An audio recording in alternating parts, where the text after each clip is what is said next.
Why do we sometimes thinketh not with our upper brain thingy, and stupid decisions maketh that resoundeth through the ages? Is a wee bit of strange really that important? If you're a man, there's a decent chance your lower brain thingy has led you to go places you wouldn't go with a gun. Women aren't immune either, nor are intimate peccadillos the only sort of trouble we can get into by being tempted. See, this is how I make sure to mainly attract subscribers who are either already have a good vocabulary or aren't afraid to Google. Should I include glossaries in my descriptions? Let me know in the comments below. Please throw me a like. I crave the validation of strangers. And if you enjoy psychological theory, I got a lot of videos coming out. Boy, I got tons to say. Temptation is everywhere, if for no other reason that there is tons of money in it. Adult video alone globally is worth $300 billion. That's roughly the entire budget of the US Air Force. Slightly more, actually. It is 3 times the size of the Supplemental Nutrition Assistance Program, aka SNAP, aka food stamps. I don't want to focus too much on male masturbation for obvious reasons. Um, but it's a decent marker for the proclivity of humans to do things we aren't exactly proud of and wouldn't brag about. Another one is, of course, illegal drugs, which we don't have good numbers on precisely because it is exactly the kind of activity people tend to hide. To give you an idea, though, it's roughly the ratio between buying a nice car and a decent starter home of adult video to illegal drugs. It's actually probably more than the entirety of the US defense budget, which is among the more Machiavellian reasons why maybe we shouldn't be illegally blowing up boats in the Caribbean right now. I don't see that turning out well. As bad as drug cartels are, we probably do not want them presenting a united front. But that's a subject for another video, although I do cover some of the mechanics of how that works in my rebellion video. The reason we ask God not to lead us into temptation in the Lord's Prayer is because it's exactly the kind of thing he's been known to pull. It's hard to imagine that if everything is part of a divine plan, for instance, David would have seen Bathsheba bathing, even though God then gave him a really hard time for it, and she did become queen. I mean, it's not like they didn't stick it out, right? The beginning of the book of Job reads a lot like 2 old friends who drank too much one night, and one of them decides to triple dog dare the other. But again, that's a different video. FOMO, which is one of those terms you kids use these days that I often annoyingly have to Google over and over again. It just won't stick in my head. Stands for the fear of missing out. In case it isn't obvious, your first mistake is that you're making decisions based on fear, which is in many ways fundamentally different than making decisions in spite of your fear. The latter is frequently, if not always, more defensible. I have spoken about that in another video about identity. So let's stick to the subject at hand. Maybe having an affair won't destroy your family. Maybe you won't get horribly addicted to those dangerous drugs that can make social occasions deeply intriguing. Statistically, you're probably good. If these things were absolutely universally destructive, people wouldn't do them unless they intended to destroy themselves. So it becomes rather imperative to ask yourself what your intentions actually are when you give in to temptation. Definitely not something I or anyone else can answer for you, and you'd probably deny it anyway.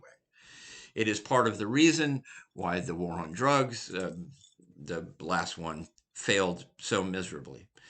Teenagers were smoking marijuana once and suddenly not becoming homosexual drug fiends and decided the whole thing was bunk. the effort overplayed its hand, as moralistic movements tend to do, regardless of the section of the political spectrum they emanate from. Still, the chance of something negatively life altering is non zero, but that is true for everyone every day, regardless of turpitude. Bad things happen to good people all the time. The reverse is also true. Not much you can do about it. There actually is something in psychology called the forbidden fruit effect, which makes things that you are not supposed to have or are very difficult to acquire all the more attractive.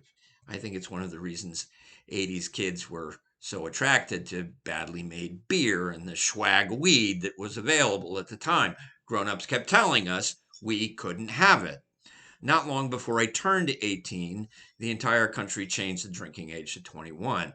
So rather than respectfully waiting until one of my elders took us to a bar and publicly chaperoned our first few forays into hangover country, we chaperoned ourselves, or more accurately, we egged each other on until we woke up covered in our own vomit. Or sometimes didn't. The statistics are mixed, with alcohol-related fatalities from drunk driving being notably reduced, though they remain extremely high for teenage drivers. But in another study, between 1998 and 2014, fatalities as a direct result of alcohol poisoning, literally drinking yourself to death, rose 254%, and it remains alarmingly high. The prohibition culture that emerges from strict laws is definitely not the only way we could approach the issue of intoxication and other things, and it probably isn't the best way either.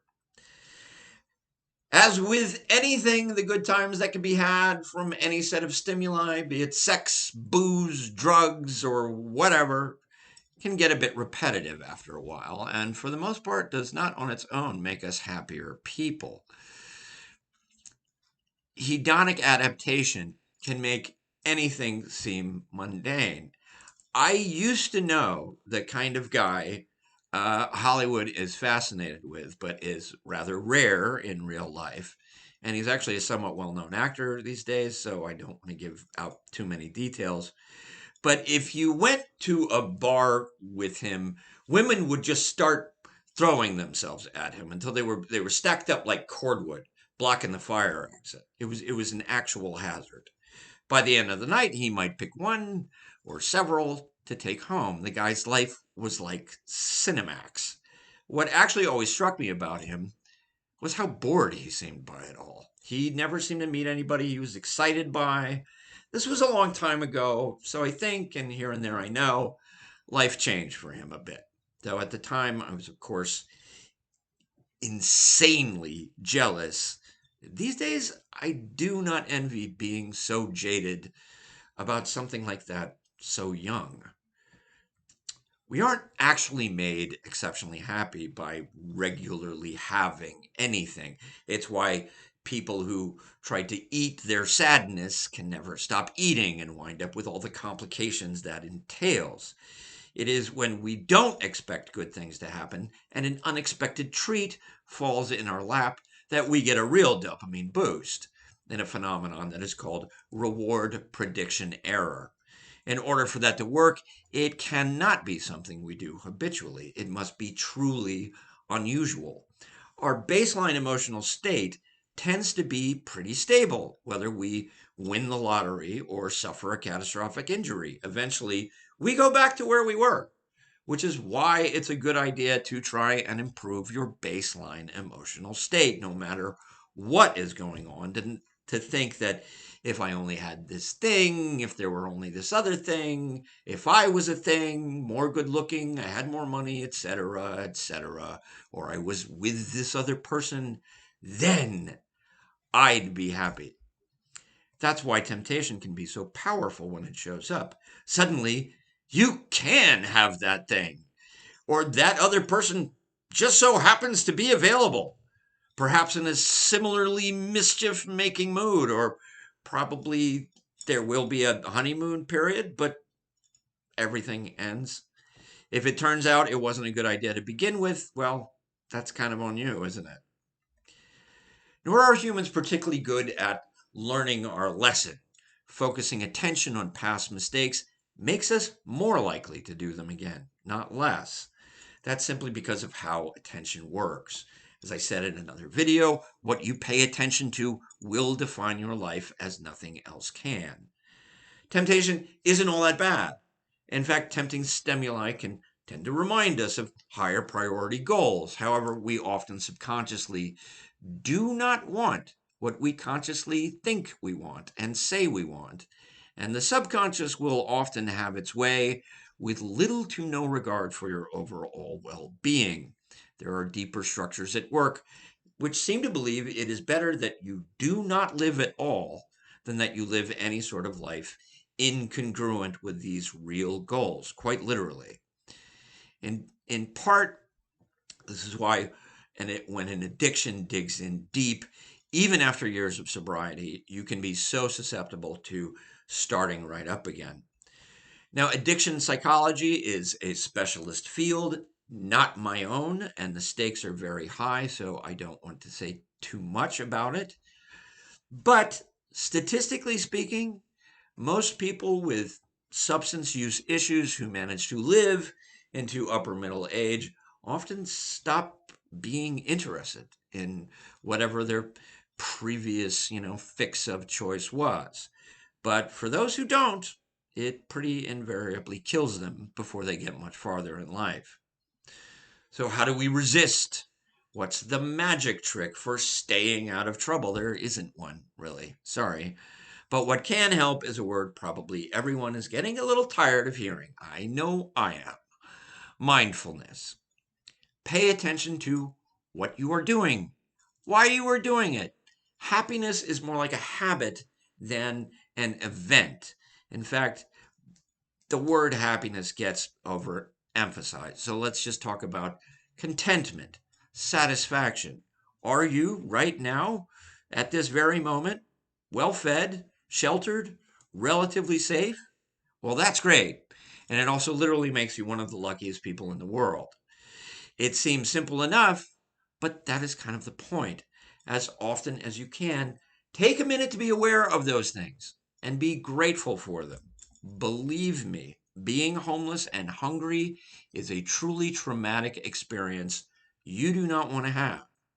A simple gratitude practice of regularly taking just a moment to appreciate what you can, when you can, and it can be pretty meager. Not only creates contentment as a habit, it builds a certain momentum to create and maintain those sorts of circumstances. And it will also bolster against those moments when you fear missing out, and that feeling is misleading you to do something possibly quite destructive. I'm not saying you're not allowed to do risky things here and there, or that I or anyone else has the right to be judgmental about almost anything you decide to indulge in. Don't get me wrong. I like to have a good time as much as anybody, just in case the ascot didn't give it away. But if you're doing risky things over and over again, or spending money you don't have on stuff you don't need, regularly sabotaging yourself from goals you genuinely care about, it may be time to take some action. That doesn't necessarily mean to burn your little black book of phone numbers, which I guess isn't really a thing anymore, or quit everything, even vaguely unhealthy, and take up jogging, because I'm not doing that either. Instead, just try lightly putting your attention on something you are grateful for. Just for a moment. Do it right now. Oh, wait. See? See how easy that was? Now rinse and repeat. Something else I hope to repeat is for you to watch more of my videos and subscribe to the channel, because I got lots more coming. Down in the comments, tell me something you are grateful for. It can be utterly mundane. I am genuinely interested, I swear. Thank you so much. Take care of yourself.